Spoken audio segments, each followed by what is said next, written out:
بسم اللہ الرحمن الرحیم الحمد لأہلہ والصلاة علی اہلہا اما بعد۔ اب یہاں سے حضرت امام بخاری رحمۃ اللہ علیہ ایک اہم مسئلہ چھیڑ رہے ہیں کہ عورت غیر محرم مرد کو دیکھ سکتی ہے یا نہیں دیکھ سکتی ہے۔ دیکھیں، حضرت امام بخاری رحمۃ اللہ علیہ نے تو یہ جواب دے دیا ہے۔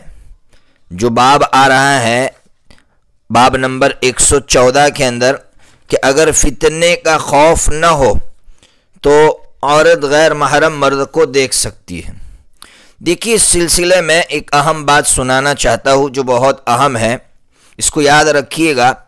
ابو داؤد شریف کے اندر مشہور روایت ہیں جو آپ نے پڑھ لی ہے مشکات شریف کے اندر، کہ حضرت نبی پاک صلی اللہ تعالیٰ علیہ وسلم کے پاس دو زوجہ بیٹھی ہوئی، آپ کی دو بیویاں بیٹھی ہوئی ہے۔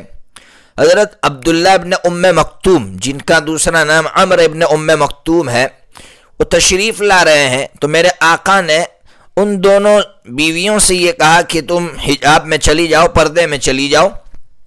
تو ان دو بیویوں نے یہ کہا کہ حضور وہ تو نابینا ہے، وہ تو ہمیں نہیں دیکھ سکتے ہیں۔ تو آپ نے مشکات شریف کے اندر یہ الفاظ پڑھے تھے کہ میرے آقا نے خفا ہو کر یہ کہا افا امیاوان انتما، تم دونوں نابینا ہو۔ تو ظاہر سی بات ہے، یعنی اس حدیث سے یہ سمجھ میں آ رہا ہے کہ عورت پر پردہ ہے، وہ غیر محرم مرد کو نہیں دیکھ سکتی۔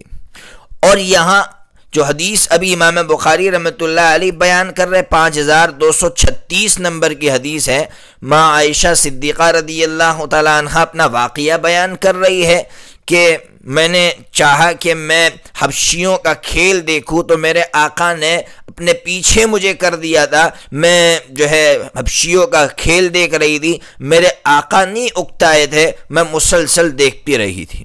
دیکھیے، اس حدیث سے تو یہ سمجھ میں آ رہا ہے کہ عورت غیر محرم کو دیکھ سکتی ہے۔ تو اب امام بخاری رحمۃ اللہ علیہ نے تو دونوں کا حل یہ نکالا ہے کہ جہاں فتنے کا خوف ہو وہاں نہیں دیکھ سکتی ہیں، جہاں فتنے کا خوف نہ ہو تو دیکھ سکتی ہیں۔ یہاں فتنے کا کوئی خوف نہیں تھا، اس لیے ماں عائشہ دیکھ رہی تھی۔ اس سلسلے میں نے اس سلسلے میں بہت تحقیق کی ہے۔ مجھے اس سلسلے میں سب سے قیمتی بات حضرت مفتی سعید احمد صاحب نور اللہ مرقدہ کی لگی۔ کیا عجیب بات فرمائی ہے، سنیے آپ بھی، تاکہ آپ کو سمجھ میں آئے کہ اللہ تبارک و تعالی نے حضرت کو کیسا علم عطا فرمایا تھا۔ حضرت نے فرمایا کہ ایک ہے مرد کو مقصود بنا کر دیکھنا اور ایک ہے مرد کے کسی عمل کو دیکھنا۔ حضرت فرماتے مرد کو مقصود بنا کر دیکھنا جائز نہیں ہے اور مرد کے عمل کو دیکھنا جائز ہے۔ اب حضرت نے تطبیق دے دی کہ ان دو عورتوں کو میرے آقا نے اس لیے منع فرمایا کہ اس وقت مرد کو مقصود بنا کر دیکھا جا رہا تھا، اس لیے کہ وہاں حضرت عبداللہ ابن ام مکتوم تو کوئی کام تو نہیں کر رہے تھے کہ ان کے کسی عمل کو دیکھا جا رہا ہو، اور یہاں ماں عائشہ جو دیکھ رہی ہے وہ کسی مرد کو نہیں دیکھ رہی ہے، مرد کے عمل کو دیکھ رہی ہے۔ حضرت نے مثالیں دی ہیں کہ جس طرح آپ بازار میں جائیں گے تو عورت بازار میں گئی، مرد بیچ رہا ہے تو مرد کو دیکھنے کی ضرورت پڑے گی، وہ چیز دے گا یہ ہے تو اس کے عمل کو دیکھا جا رہا ہے، مرد کو مقصود بنا کر نہیں دیکھا جا رہا ہے۔ سبحان اللہ، کتنی پیاری تطبیق دی ہے دو حدیثوں کے درمیان، اور مسئلے کو بالکل واضح فرما دیا، مسئلے کو کھول کر رکھ دیا ہے۔ بہرحال اس سے سمجھ میں آیا کہ عورت غیر محرم مرد کو مقصود بنا کر نہیں دیکھ سکتی ہے۔ یا حضرت امام بخاری رحمۃ اللہ علیہ کی بات لو تو جہاں فتنے کا اندیشہ ہو وہاں عورت غیر محرم مرد کو نہیں دیکھ سکتی۔ اس کے بعد کا جو باب ہے، باب کا نمبر ہے 115۔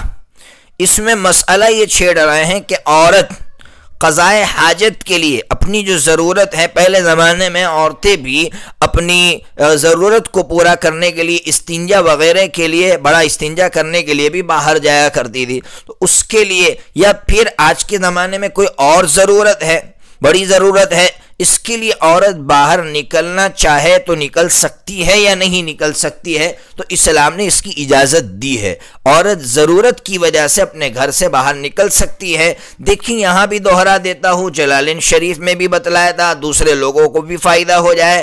عورت کے لیے اصل چیز تو یہ ہے کہ وہ گھر میں رہیں۔ جیسے آپ 22واں پارہ کھولیں گے تو پہلے ہی صفحے پر ہے وَقَرْنَ فِي بُيُوتِكُنَّ کہ عورت اپنے گھر میں رہے۔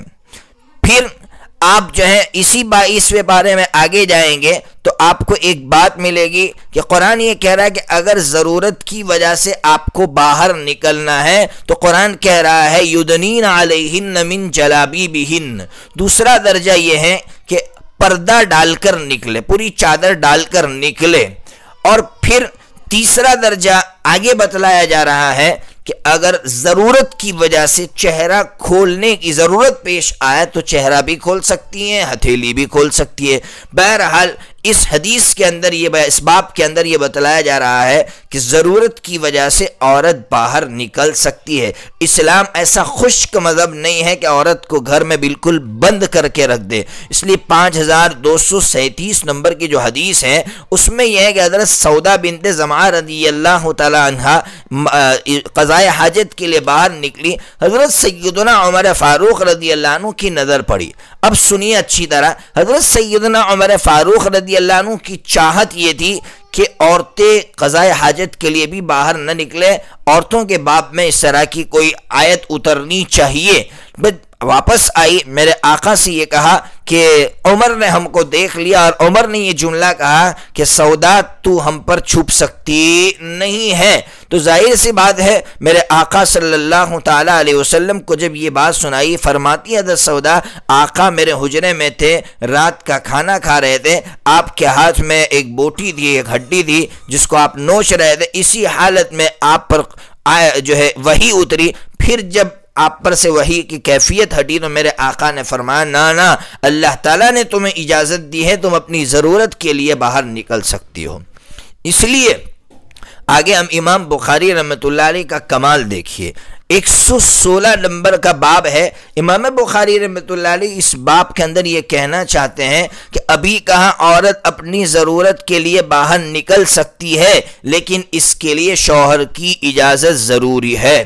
یاد رکھیں امام بخاری نے باب میں تو عجیب بات بیان کی ہے۔ امام بخاری کہہ رہے ہیں کہ اگر مسجد کی طرف بھی جانا ہو تو شوہر کی اجازت ضروری ہے، تو پھر بازار کی طرف جانے کے لیے تو بطریقہ اولا اجازت ضروری ہوگی۔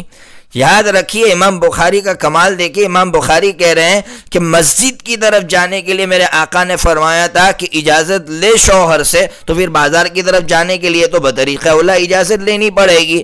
یاد رکھیے کچھ لوگ اس باب سے یہ سمجھتے ہیں کہ دیکھو خود میرے آقا نے فرمایا ہے کہ عورتیں مسجد کی طرف جا سکتی ہے۔ یاد رکھیے ایک بات تو جیسے ابھی حدیث آ رہی ہے 5238 نمبر کی، عبداللہ ابن عمر رضی اللہ تعالیٰ عنہما راوی ہے، فرماتے ہیں کہ میرے آقا نے فرمایا تھا کہ تم میں سے کسی کی عورت مسجد کی طرف جانے کی اجازت مانگے نا تو اس کو منع نہ کرے۔ دیکھیے یہ مردوں کو سمجھایا جا رہا ہے، عورت کو نہیں سمجھایا جا رہا۔ ابھی حدیث کو سمجھنے کی صلاحیت بھی تو ہونی چاہیے نا۔ وہ یہ سمجھتے ہیں کہ عورت یا مرد سے کہا جا رہا ہے، عورت سے کیا کہا جا رہا ہے؟ عورت سے تو یہ کہا جا رہا ہے کہ اپنے شوہر سے اجازت لے، شوہر سے اجازت کے بغیر نہیں جا سکتی ہو۔ لیکن مرد سے یہ کہا دیکھو اجازت لینے کے لیے آئے نا تو اچھے کام کے لیے اجازت مانگ رہی ہے نا تو پھر اجازت دے دو، خواہ مخواہ اس پر سختی مت کرو۔ اب رہ گیا مسئلہ مسجد کی طرف عورت جا سکتی ہے کہ نہیں جا سکتی، وہ ایک جگہ ہے وہاں بیان کروں گا موقع ملا، لیکن یہاں مختصراً بیان کر دوں تاکہ آپ کے دماغ سے وہ شبہ دور ہو جائے کہ دیکھیے حضور کے زمانے میں عورتیں جاتی تھی۔ علماء کرام کی رائے یہ ہے کہ حضور کے زمانے میں عورتیں دین سیکھنے کے لیے جاتی تھی، اصل مقصود نماز پڑھنا نہیں تھا۔ ورنہ ام سلمہ رضی اللہ تعالیٰ عنہ سے میرے آقا یہ نہیں فرماتے، آپ کھولیے ابو داؤد شریف ترمذی شریف، کہ میرے آقا نے ام سلمہ رضی اللہ تعالیٰ عنہ سے فرمایا تھا تیرے لیے بہتر یہ ہے کہ تو گھر کے کسی کونے میں بیٹھ کر نماز پڑھے، فرض نماز پڑھے۔ تو پھر اگر نماز کے لیے یہ جو جائز ہوتا اور افضل عمل ہوتا تو میرے آقا ام سلمہ سے یہ نہ فرماتے۔ میرے آقا کے زمانے میں عورتیں آتی تھی تو وہ دین سیکھنے کے لیے آتی تھی۔ کیا دلیل؟ حیض والی عورتیں بھی جاتی تھی، حالانکہ حیض والی عورتیں تو نماز نہیں پڑھ سکتی، لیکن وہ ایک کنارے مسجد کے ایک کنارے بیٹھتی تھی، میرے آقا جو دین سکھاتے تھے وہ سیکھتی تھی۔ اور پھر ماں عائشہ کا وہ قول کہاں گیا کیوں وہ لوگ ماں عائشہ کی اس قول پر عمل نہیں کر رہے؟ جو لوگ ضد پر ہے کہ عورتیں مسجدوں میں جائیں تو وہ ماں عائشہ کا قول سنیں کہ ماں عائشہ فرما رہی کہ جو فتنہ آج کے زمانے میں اگر میرے آقا دیکھ لیتے تو عورتوں کو مسجد کی طرف جانے کی اجازت نہ دیتے۔ یاد رکھیے، ایک بات چھڑ گئی ہے تو سنا دوں، اس سلسلے میں ہمارے یہاں بہت افراد تفرید ہے، بہت افراد تفرید ہے۔ کچھ لوگ تو وہ ہے جو اس پر مصر ہے کہ عورتیں مسجدوں میں مردوں کے ساتھ ایک طرف نماز پڑھے، یعنی جس وقت میں جس طرح جماعت ہوتی ہے تو جماعت میں ایک طرف مرد کھڑے ہو، درمیان میں حجاب ہو اور دوسری طرف جو ہے عورتیں ہو، یہ اس کے وہ لوگ جو ہے ضد میں ہیں۔ اور کچھ لوگ تو وہ ہیں جو یہ کہتے ہیں عورتیں مسجد میں آ ہی نہیں سکتی، یہ بھی غلط ہے۔ یاد رکھیے، اس کا نقصان یہ ہوا جو یہ کہتے ہیں عورتیں مسجد میں آ ہی نہیں سکتی، اس کا نقصان یہ ہوتا ہے کہ بازاروں میں عورتیں گھومتی ہیں، اب ان کو نماز پڑھنا ہے، ان کے دماغ میں یہ کہ ہم تو مسجد میں جا نہیں سکتی ہے، اب وہ نمازیں چھوڑ دیتی ہے یا قضا کر لیتی ہے۔ اس سے بہتر تو یہ ہوتا کہ جب مرد ہے ہی نہیں مسجد میں، ابھی تو سب نماز پڑھ کے چلے گئے ہیں، تو ان عورتوں کے دماغ میں یہ بات ڈالی جاتی کہ نہیں، آپ مسجد میں جا سکتی ہیں، آپ نماز پڑھ سکتی ہے۔ یہ درمیانی سوچ تھی، اس سوچ کو عام کرنے کی ضرورت ہے تاکہ عورتیں بازاروں میں جا کر اپنی نمازیں قضا نہ کریں۔ اس کے بعد کا جو باب ہے جس کا نمبر ہے 117، کیا کہنا چاہتے؟ حضرت امام بخاری رحمۃ اللہ علیہ فرماتے، ابھی پیچھے مسئلہ بیان کیا تھا کہ غیر محرم مرد جو ہے داخل نہ ہو، اسی طرح عورت کی طرف نہ دیکھے، لیکن اگر رضاعت کا رشتہ ہے، جس طرح نسبی رشتہ ہے، تو پھر عورت پہ پاس جا بھی سکتا تھا، اس کو دیکھ بھی سکتا تھا۔ اسی طرح اگر رضاعت کا رشتہ ہے تو پھر رضاعت کے رشتے کی وجہ سے وہ اس عورت کے پاس جا بھی سکتا ہے، اس کو دیکھ بھی سکتا ہے۔ کیا دلیل؟ آپ نے پیچھے وہ حدیث مشہور و معروف پڑھ لی، 5239 نمبر کی حدیث ہے۔ حضرت ماں عائشہ صدیقہ رضی اللہ تعالیٰ عنہ فرماتی ہے، میرے رضائی چچا آئے تھے، مجھ سے اجازت چاہیے، میں نے انکار کر دیا، میں نے کہا حضور سے پوچھوں گی۔ حضور آئے تھے، میں نے حضور سے پوچھا تھا کہ حضور میرے چچا آئے تھے، رضائی چچا، مجھ سے اجازت چاہیے تھی، تو پھر حضور نے فرمایا تھا کہ کیوں نہیں، وہ آپ سکتے، وہ آپ کے رضائی چچا ہے۔ تو میں نے کہا تھا اللہ کے رسول، مجھے تو عورت نے دودھ پلایا، مرد نے دودھ نہیں پلایا ہے۔ پھر میرے آقا نے فرمایا تھا نہیں، وہ تمہارے رضائی چچا ہے۔ ظاہر سی بات ہے، عورت کے اندر دودھ تو مرد کی وجہ سے پیدا ہوتا ہے، تو جب عورت سے رشتہ قائم ہو سکتا ہے تو مرد سے کیوں رشتہ قائم نہیں ہو سکتا ہے؟ بہرحال اس سے معلوم ہوا کہ جس طرح نسبی رشتہ والا داخل ہو سکتا ہے، اسی طرح رضائی رشتے والا بھی داخل ہو سکتا ہے۔ یہ تمام ابواب کا خلاصہ ہوا، اور بھی باتیں کچھ کتاب النکاح کے تعلق سے باقی رہ گئی ہے۔ اللہ تبارک و تعالی ہمیں اس پر عمل کرنے کی توفیق عطا فرمائے۔ وآخر دعوانا ان الحمد للہ رب العالمین۔